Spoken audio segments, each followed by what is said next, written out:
Вставай. Что такое? Давай сюжет снимай. Какой сюжет?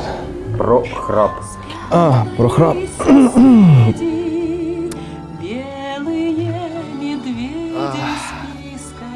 Доброго ранку, друзі. Я Андрій Мусієнко, і сьогодні ми з вами поговоримо про хропіння, а саме звідки беруться ці звуки, схожі на ревіння моржа, які видає людина. Отож, давайте поговоримо.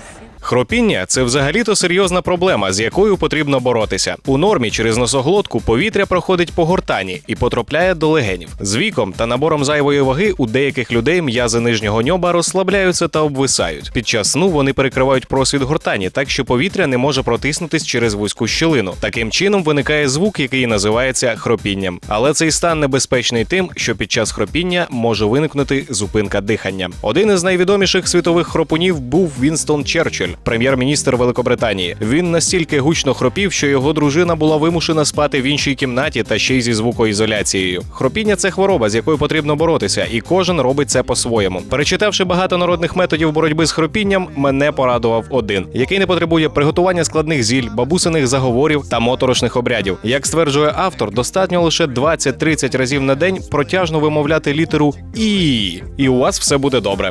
Цей метод лікування нагадав мені одну літню жіночку, в якої я певний час назад винаймав житло.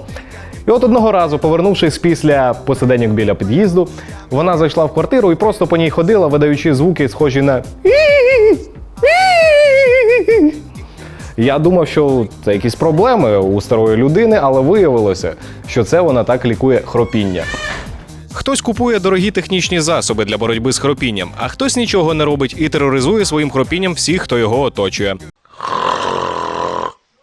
Хропіння трапляється з усіма – від малих та безпосередніх до великих та кумедних. Та ба навіть тварини страждають хропінням.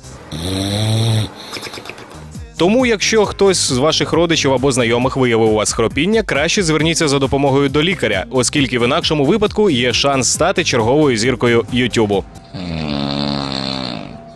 Якщо ж ви все-таки боїтеся огляду у лікаря, тоді постарайтесь самі зменшити ризики хропіння. Закордонні вчені стверджують, що достатньо відмовитися від паління цигарок, зокрема перед сном, вести здоровий спосіб життя та займатися спортом або йогою, і ризик хропіння під час сну знижується мало не у половину. Отож, друзі, сьогодні ми з вами дізналися, що ж таке хропіння, і я певен, що ви зробили для себе правильні висновки. Тож, солодких вам і тихих снів.